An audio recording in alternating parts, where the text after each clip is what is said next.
Hello there. Welcome to this on-demand workshop, how to prepare and support your children with the return to in-person learning. This workshop is meant to share some information and provide some strategies for students who are returning to face-to-face learning from the virtual school. But it's also to provide information to parents where their children may be remaining in the virtual school, just to help you understand the unique social relationships and social needs that kids learning in the virtual model have. So my name is Kim Sundell. I'm a social worker here with Durham Catholic District School Board.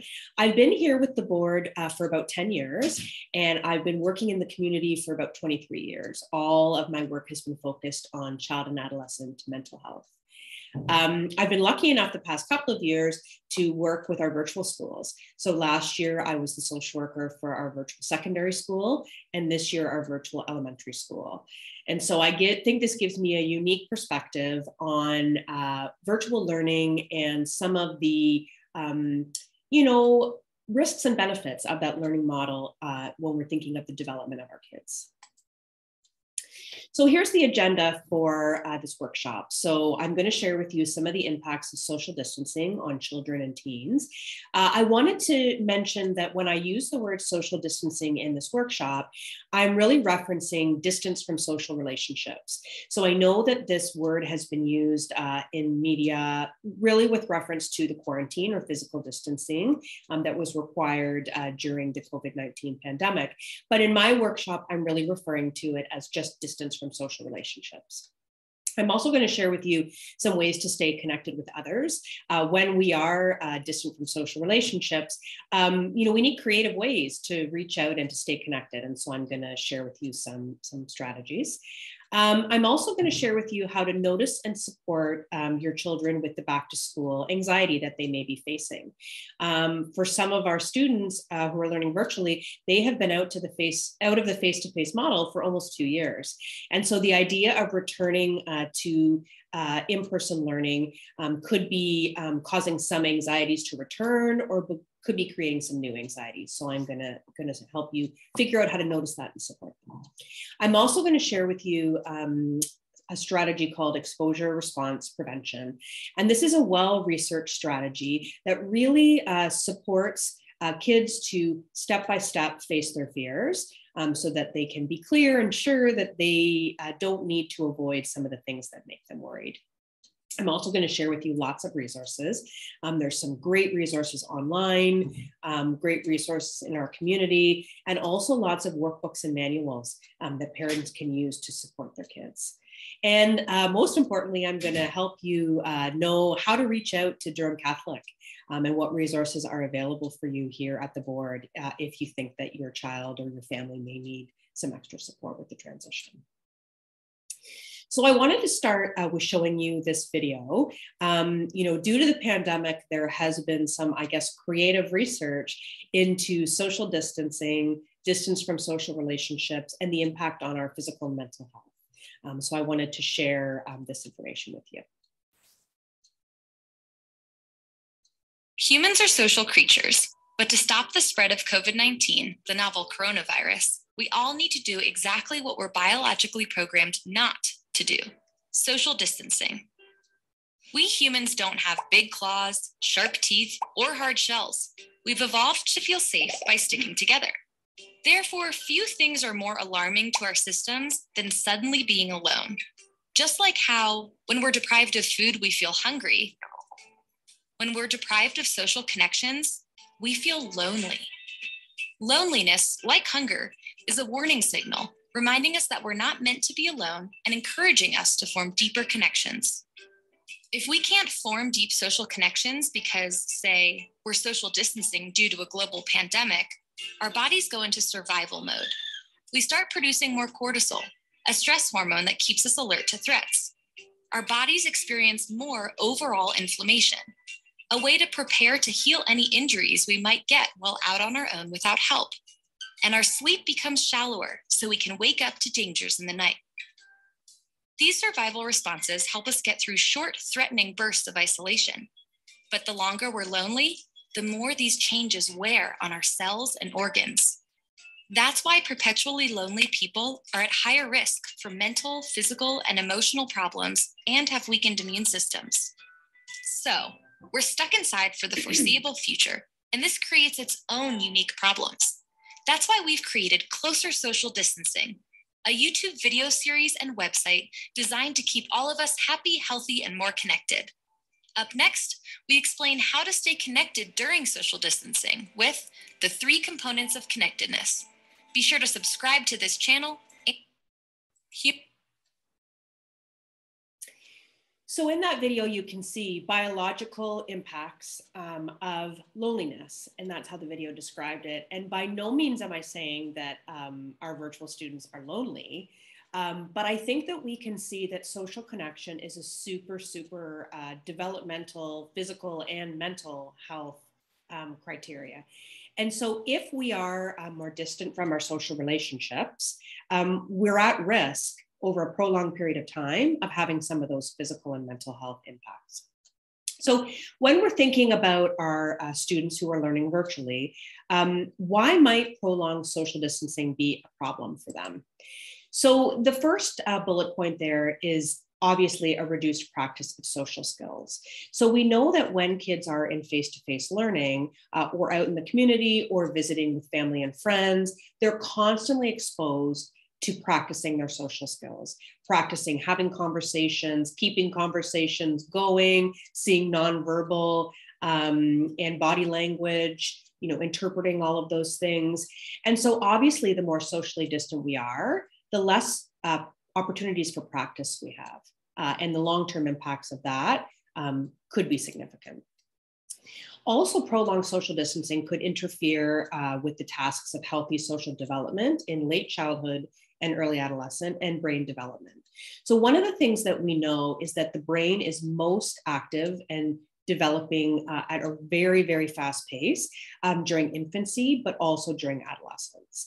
And we know for kids, probably JK to grade 3, they really access their social interaction through their family. So they're learning how to communicate, how to problem solve, how to handle conflicts through their family interactions. But as kids get older, late childhood and early and late adolescence, they really look to their peers for that social interaction, for that social learning. And so if our children and teens are distanced from social relationships, that could be impacting their social development and their brain development that's necessary at that point in their lives. There's also an increase, obviously, in digital exposure because kids who are learning virtually may be using digital exposure, may be using digital means to interact with their peers. And so obviously we know there's been lots of research over time into the impact of using devices on our sleep, on our health, on exercise, on mental health. And so obviously the more we have to rely on digital exposure for our social interaction, the greater risks for some health impacts. Also safety risks. So as kids are using digital exposure to communicate with friends and family, they're exposed to possible risks with who they speak to, what sites they access, just by the nature of increasing their contact or their use of digital exposure. So the other way that prolonged social distancing could be a problem is it may contribute to new or existing symptoms of anxiety. So lots of times children, teens may choose virtual learning for reasons that are related to their mental health and not necessarily to an interest in the model of learning. So for some of our students, when they were in face-to-face learning, they may have had some symptoms of anxiety, but also being distant from peers, that change in their practice of social skills, that impact on potentially their brain development or social development could also lead to some symptoms of anxiety. So the 3 that are listed here, the first is separation anxiety. So that's really where kids and teens may struggle with separating from their parents. It's more common in younger ages where kids may struggle to separate from loved ones and may fear that something could happen to them when they're separated. And obviously being home, kids have not had to face this because they haven't had to be separated. Also generalized anxiety. So this is anxiety symptoms where people just worry about all kinds of things. And so, if someone's worried about their health or COVID-19 or transmission of the illness, they haven't had to face that since they've been home or since they've been distant from people. And so that's something that could get worse, as they start to get out there in the world with school and other relationships. And also social anxiety. This is worries where people are really concerned with doing their best, needing things to be perfect, worried that they're going to embarrass themselves, worried that people don't like them or being judged by others. And again, when we're not exposed to social relationships and some of that normal, interaction, people could, run the risk of experiencing some social anxiety. So I guess the answer to the question is the best way to kind of manage some of these possible impacts is to stay connected. And I think that, we know, and the video kind of, highlights for us that social connection is just so important. So obviously, ensuring that this is a regular activity that we do every day, even if it's just for a small amount of time, it's knowing that, if we plan it, if we make a commitment, some of the skills that we want to practice, we'll have the opportunity to do that in a very planned way. So some of the ways that people could practice social skills or have some exposure to social interactions. One of them is to go outside for a walk or sit on front steps or apartment balcony. Really, this is a creative way of exposing kids or us as adults, teenagers, to communication with others. So as you're sitting or going for a walk, sitting outside, you will come across people and you will need to have a conversation, introduce yourself, all with supervision of parents, of course, but making sure, that you can have a conversation, can keep a conversation going, and can feel comfortable with that. The next idea is spending time together as a family in activities that practice, paying attention to people, what people are feeling, problem-solving situations. So for example, if you were watching a TV show or watching a movie, making predictions about what others might do in that situation, what your child might do or your teen might do in that situation, trying to make some predictions about what others might be thinking or feeling. So using, some normal family activities to have a focus on those social skills. Also, another idea is playing games together that encourage some critical thinking, planning, or cooperation, and tolerating failure. Lots of times the way that we tolerate failure is by experiencing failure and seeing that it's okay. And so playing games where, kids fail actually is a very good experience for them. And so, playing a game where maybe the plan is that you win 2 games and then you lose 2 games, and supporting them through that process of not winning everything and not doing everything perfectly. It's also a good idea to practice give and take in social interactions and noticing facial expressions and body language. Sometimes when our social interactions are primarily through digital means, we lose some of that gut feeling experience or some of that body language interpreting. And so, practicing that through television, magazines, movies, just looking at people's faces, trying to kind of imagine what they might be thinking or feeling. There's also some online activities like the Eyes in the Mind test, where there's pictures of facial expressions and kids are kind of guessing some of those or trying to figure out what that person might be thinking or feeling. The other thing, obviously, is scheduling a regular phone call, video chat, or outdoor visit with friends or family. So starting to kind of get out there a little more and have, those regular kind of contacts with others. Writing old-fashioned letters to family, friends, or using pen pal websites. Some kids in the start may struggle, and teens may struggle with being able to have some of those conversations. And so old-fashioned letters can be a way to start doing that. So writing letters and practicing that two-way communication, sharing information, and then receiving information, back. And then also, and finally, using social media wisely to send messages that may be less frequent, but they can be frequent if you want, but are longer in content. A lot of times our social media messages are very quick. They're just emojis, thumbs up. And so this tip is really to encourage you to have your child spend more time in the message that they send to others, more detail, more content, using that as an opportunity to communicate and practice those social skills. There's also kind of having our kids involved in some online social groups. So you can see the Homeschool Social is a virtual program for kids who are, it says homeschooled, but online learning as well.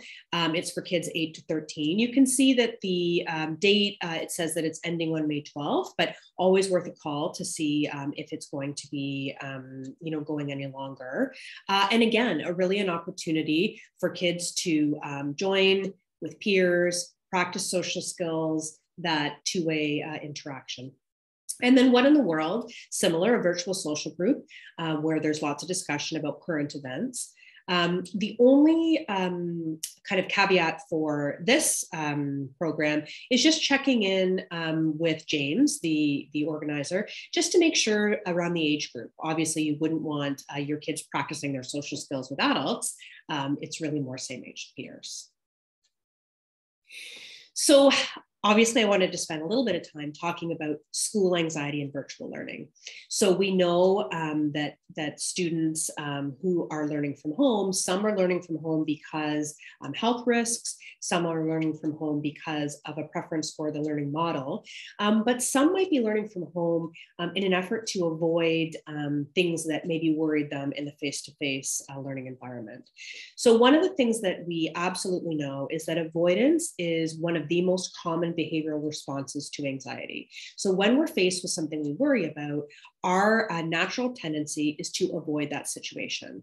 And while that works in the moment, it doesn't work long term because it makes us think that we have to avoid that situation to survive, to be okay. And when we're faced with that situation again, our anxiety is the same level and sometimes higher. So one of the things that we've realized is that students learning from home who may have some worries related to school, they haven't had to face those things. And so some parents have noticed that the mental health for their kids have improved as they've been home. But the concern is that when they return to the face-to-face or in-person learning environment, some of their mental health struggles may return. So, for example, kids who don't have to interact in person with peers or leave home or spend time with family, they're not exposed to that separation from their parents and tolerating that time away. Students who may have, perfectionist tendencies, they have extra time to work on their assignments. And they also have lots of help from family. That isn't the normal experience in a face-to-face learning environment.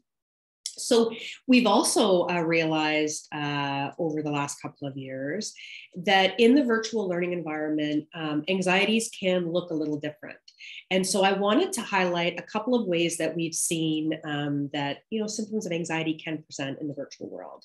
So sometimes we see that, kids have great fears or teens have great fears of turning on the camera, or they're always remaining muted and not willing to unmute to avoid being called on by teachers or peers, or to avoid that two-way conversation or that risk of judgment.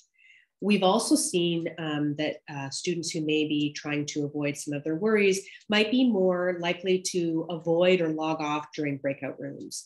So they may not be able to participate in that part of their learning. Skipping classes is something that, a lot of us have heard about. And really, when I think of skipping classes, I think of, skipping to survive. Kids sometimes are missing, certain things in their school day in an effort to survive. And so one of the things that we've seen in the virtual world is that there are some new forms of skipping classes. So sometimes we may see kids who blame, technical issues or Wi-Fi issues. They're not able to log in.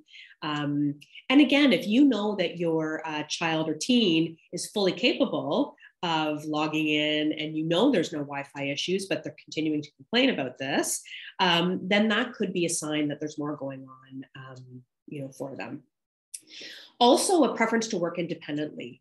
The virtual learning model is really a school day with instructional time. And while there's some independent work, just like in an in-person learning model, sometimes we see lots of students who would prefer to work independently.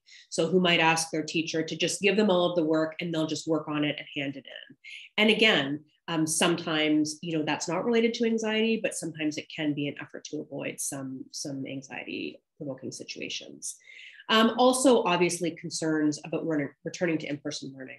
So sometimes you may, have your child, expressing some concerns about returning to in-person learning, and that could be related to some anxiety that they had or are having. So I wanted to show you this video. The doctor in this video is from a child and adolescent clinic at McMaster University, McMaster Health Center. And so she references the return to school and back to school anxieties with reference to after summer.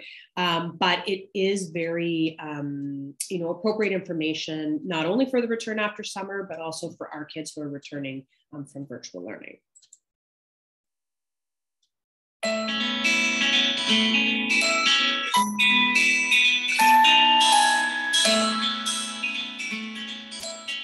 So it's completely normal for children and adolescents to have some level of anxiety at the beginning of a new school year.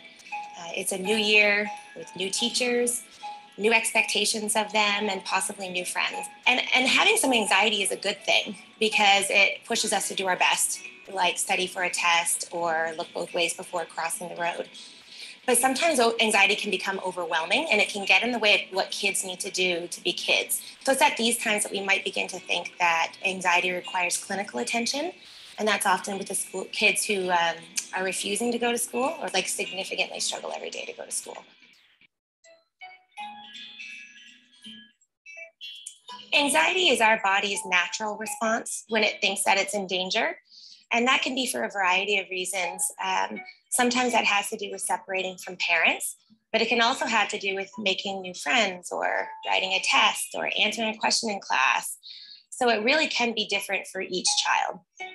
When we think of anxiety, we often talk about the fight, flight, or freeze response. The fight, flight, or freeze system is the body's survival mechanism for when it thinks that it's in danger. Some kids are really anxious about going to school and they might try to get out of school or say that their stomach hurts. And for those kids, that's often the flight. They want to avoid school because they think it's scary at all costs. Other kids might act out or misbehave when they're anxious. And these are the fight kids. So they feel in their body that they're really in danger. And so they need to protect themselves. Other kids might have the freeze response. So they might be the kids who freeze up or stare blankly when a teacher asks a question. And so they might seem a little bit more distracted or spacey. So it really can look different in all kids. I think it's important to first acknowledge that for young children, separating from their caregivers is really anxiety provoking. It's difficult to do. They're their primary caretaker. So it's important to start talking about school early and often so you can come up with a plan ahead of time. Anxiety in teens can look a little bit different. As kids get older, they become less anxious about separating from their parents and more anxious about social situations. So that often takes one of two forms. They're either worried about performance, so they're worried about tests or presenting in front of the classroom, or they're worried about being judged or embarrassed. So I think there's some useful strategies for all ages, and it's best to start with the basics, which is making sure that your kids are eating and sleeping well. And sometimes they've been on a different schedule for the summer. So it's good before school starts to get back into a bedtime routine and a morning routine that's going to mimic what they're going to do when they're back at school. It's also important for parents to talk to their children about how they're feeling about going back to school. For instance, if they're worried about making new friends, parents can role play with their children about how do you make a new friend? And it gives them a script, a language to be able to use when they're in that situation.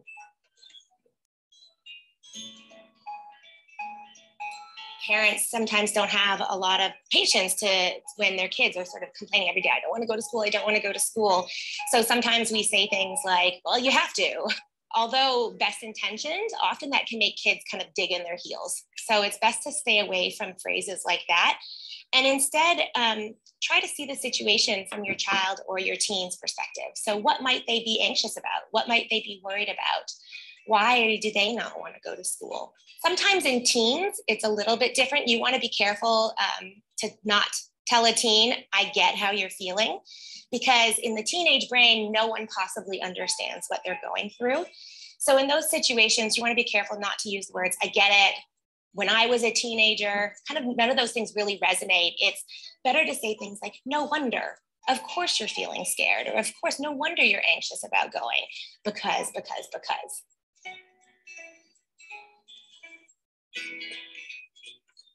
Kids look to their parents to gauge their emotional reactions in a potentially scary situation. They pick up on your cues. Try to remain calm as best as possible. Take a deep breath, and then do what you really know is best for your child, which is to love them, to understand how hard this might be for them, to help them plan ahead, and to help them problem solve if a situation comes up that they're finding stressful.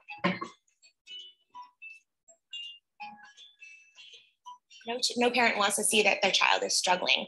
So we think, oh, just let them stay home today, or I'll keep them home. They can't handle it. And it really does send that message. You can't handle it, or there is something to be worried about. Feeding into the avoidance, letting kids get out of going to school really does make things worse in the long term. It makes the anxiety worse, and it makes it harder to go back.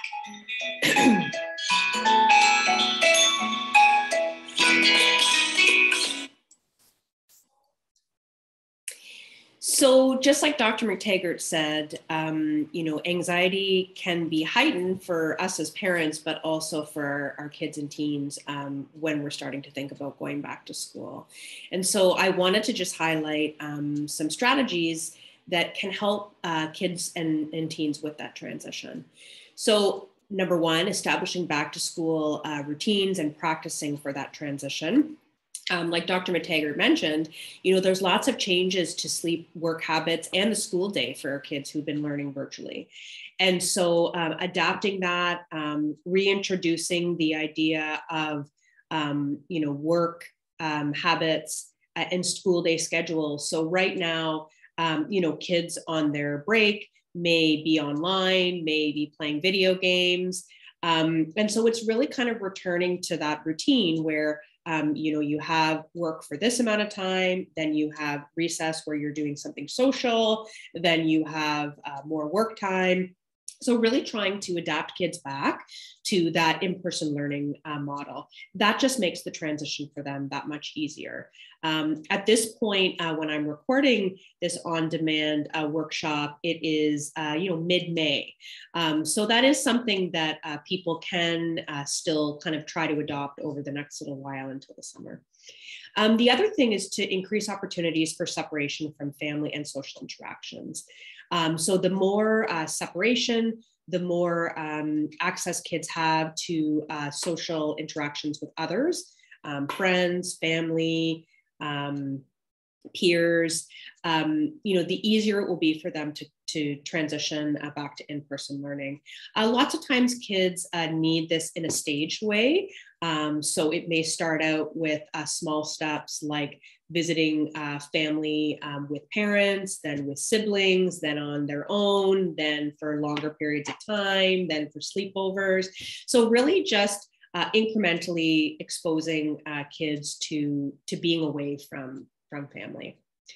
The next step Dr. McTaggart talked a lot about as far as checking in with kids and teens before and after their return to school.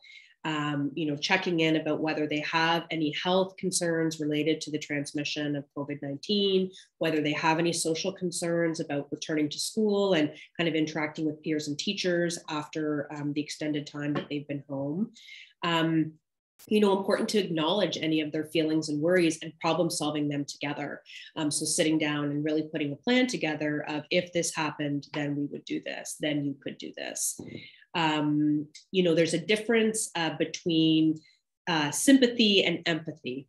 So sympathy is really when we tell people that we understand how they're feeling. And while sympathy is helpful, empathy and that ability to put yourself in somebody's shoes and really kind of understand their experience, and how they might be feeling in that situation.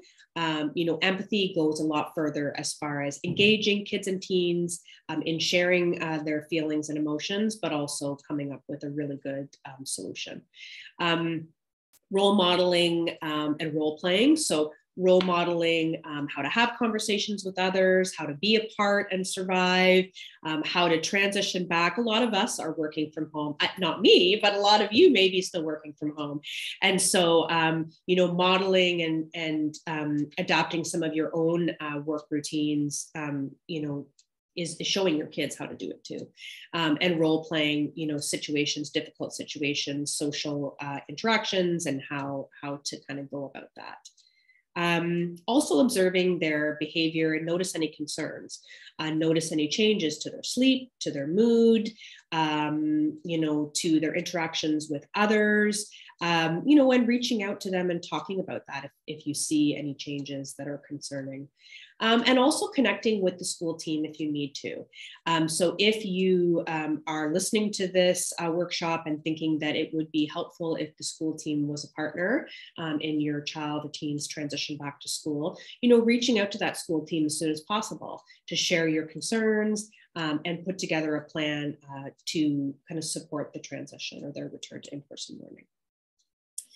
So I wanted to just share a slide around, 3 steps to coping with uncertainty and worry. And I think they're steps that are helpful for us to know, but also helpful for us to share with our kids and teens. So the first one, obviously, is to identify the worried thought, to get as much description, as much context about their worries. So that you can really help them look into it and come up with a really detailed way to manage it. The next step is to examine the facts. So knowing that a lot of times our worries can be based on feeling and not facts. And so it can be really helpful to really unpack a worry that people are having, to look to see if it is based on any factual information. And even if it is based on factual information, even if it happened, would it be the worst thing? Could you survive that? That's really an important step to developing some thoughts that may be more helpful, which is step 3. So developing a more believable, more helpful coping thought. So really coming up with another way to see that situation based on facts. So 3 steps that can be really helpful. So I promised that I would share some information about exposure response prevention. And so, exposure response prevention is another word to describe graded exposure or step-by-step exposure. And you've heard me talk about, that when we worry, we avoid to survive. And really the way to see that we don't need to worry about a certain situation is by facing it and surviving it. And using our coping skills while we face it and facing it step by step. And so I wanted to show you a video just to give you a little bit more information on this idea of graded exposure and how it may be helpful for your kids, teens, or family. Have you ever wanted to avoid an event, person or place, because of the sense that it might be scary? We're often told growing up in these situations to face our fears. Now, you might have tried facing your fears at one time or another and found the whole situation overwhelming and unhelpful. This video will help outline the steps you need to take in order to face your fears through the use of graded exposure. The steps outlined in this video should give you the chance to maximize your chances of success. It's normal to want to avoid things that you fear. However, avoidance prevents you from learning that things you fear may not be as dangerous as you might think. Graded exposure usually involves gradually and repeatedly going into feared situations until you feel less anxious. This is not something that's particularly pleasant, but exposure in itself is not dangerous and will not make the fear worse. And if you stick at it, over time, your anxiety will reduce. Heck, you never know, you might even come to enjoy these scary situations. Think of exposure like a ladder. At the top of the ladder is a situation you fear the most. Most people can't just jump to the top of the ladder unless you have really long legs. You may have tried exposure in the past and find that it did not work. Perhaps you may have tried to face something too scary too soon, which can feel overwhelming. Or maybe you didn't get the chance to continually practice the steps enough to help you reduce the anxiety. If you break your fear down into smaller steps, you're much more likely to face your fear successfully.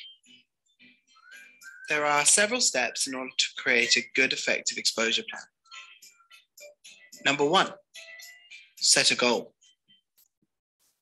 This may seem obvious, but it's trickier than you might think. Sometimes we can pick quite vague goals, such as feel less anxious. However, this can be difficult to assess because anxiety changes all the time. When making a fear ladder, identify a specific goal, such as going to the cinema with a group of friends, and then list the steps needed to achieve that goal. Number 2, make a list. Make a list of situations that you fear or have been avoiding for a long time. For example, if you're scared of social situations, your list might include going out with friends, asking for something in a shop, staying at a friend's house, saying hi to someone you don't know, going into town, speaking in class, perhaps suggesting something to your friends that you'd like to do. The list is endless. Step 3, reorder the list. Once you've made a list, arrange things from what you find least scary to the most scary. You can do this by rating how much you fear each situation, perhaps rating from 0 being no fear to 10 being the scariest it could possibly feel. It may feel like at times that everything on your list is a 9 or a 10, but try and think about situations that make you feel less anxious and start with them. Importantly, if you have lots of different fears, it's probably good to build separate ladders for each of those fears. When beginning to face a fear, start with situations that cause you the least anxiety. And if you can, repeatedly engage in that activity, time after time after time, until you start to feel less anxious doing it. If a situation is one where you have to stay for a longer period of time, such as staying with your friends at lunch, stay in that situation long enough for your anxiety to reduce. Usually this takes between 20 and 30 minutes. Step 4, don't rush. It's important when you're doing any sort of graded exposure not to rush into trying to get as far as you can, as quickly as you can, but to pace yourself. It can be very scary facing things you fear. Be patient and take your time. Remember to go at a pace that you can manage. It's better to practice on a regular basis, ideally daily. Even once you become comfortable with doing something, it's important to keep exposing yourself to it from time to time, just so fears don't creep back in. Number 5, reward yourself. Perhaps one of the most neglected parts of facing fears is rewarding yourself when you've been brave. Always reward when you've taken a positive step to face your fears. If you follow all of the steps outlined, you'll soon find yourself conquering all your fears on a daily basis.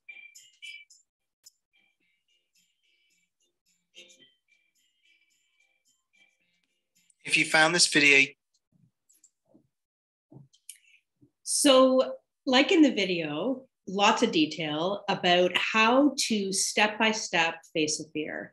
And so for some of our students who may be anxious about the return to school, creating a fear ladder for them could be an amazing first step. And there's lots of resources that I'm going to show you where you as parents can help kids and teens develop their own fear ladder so that they can face things step by step. Some of those things may be things they can face over the summer months, and some may be return to school steps. So I want to show you a couple of fear ladders, and I hope that you can see them. The first one here is an example of a fear ladder to increase social contacts.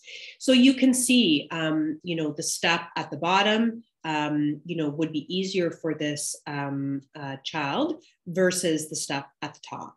And so you can see on this fear ladder, each of these steps gets harder and harder. And there's an area for them to reward themselves after every single step that they take. And so like the video said, each step is going to be unique to the person who is creating the fear ladder. And it really starts with just brainstorming all of the things that you're worried about related to that ultimate fear. And then kind of prioritizing them and adding them by significance of fear into your fear ladder. And here's an example of a fear ladder to support the return to in-person school. So some of the things that you'll see on this fear ladder would involve your school team. So having students go to school when students are there, or meeting with the school team and having tours of the school. These are all amazing steps, but would really need some planning and cooperation with the school team. So if, developing a fear ladder for your child, your teen, this looks familiar, or looks like something you might need, really getting the school team as an ally in developing that.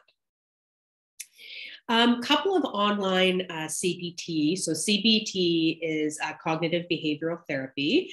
And basically, one of the things that we know is that the most researched counseling strategy to help people with worries is cognitive behavioral therapy. So getting in touch with our thoughts, and then knowing that by changing our thoughts, we can change our behavior and our feelings as well.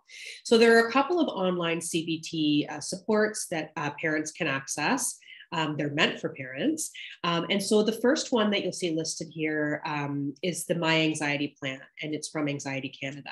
Anxiety Canada is an excellent website with tons of information for parents, educators, teens, kids, really on anxiety. So there's some video documentaries, some interviews with people who have kind of conquered some of their fears.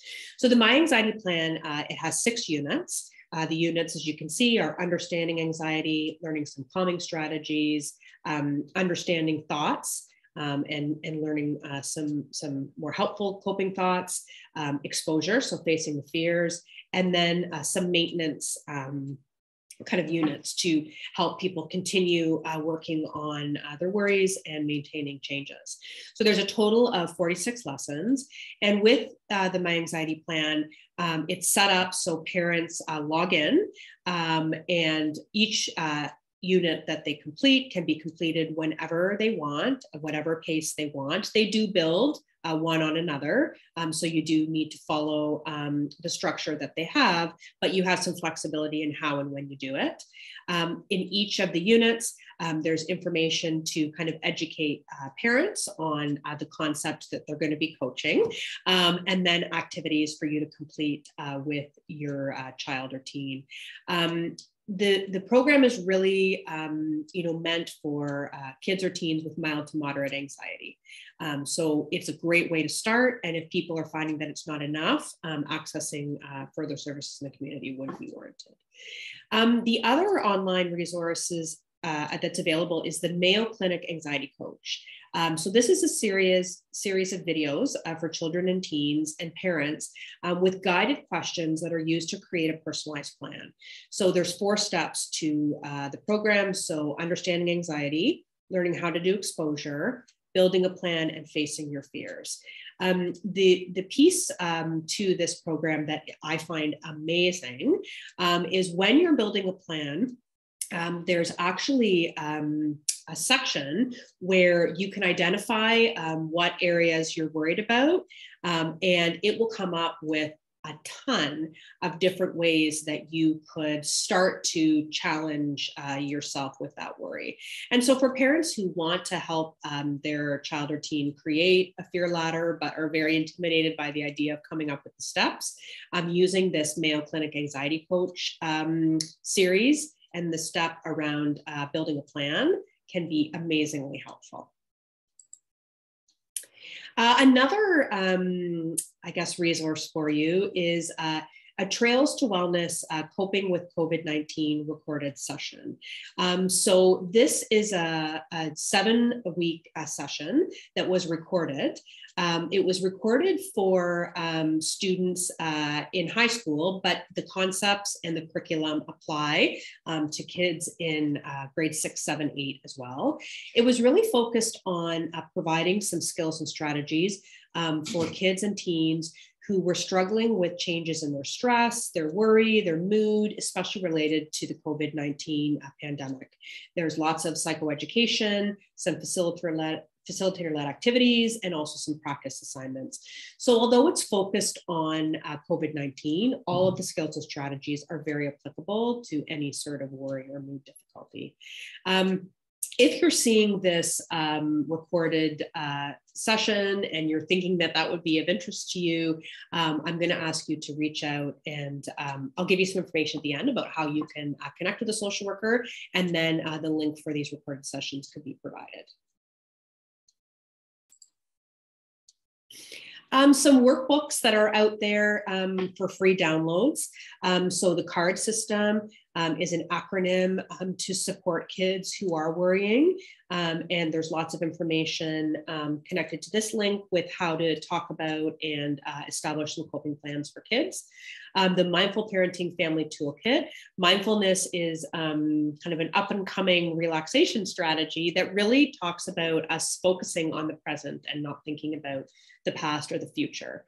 And so if introducing some more mindfulness, present focused practice into your family is something you're interested in, this toolkit gives lots of activities and strategies you can do together as a family.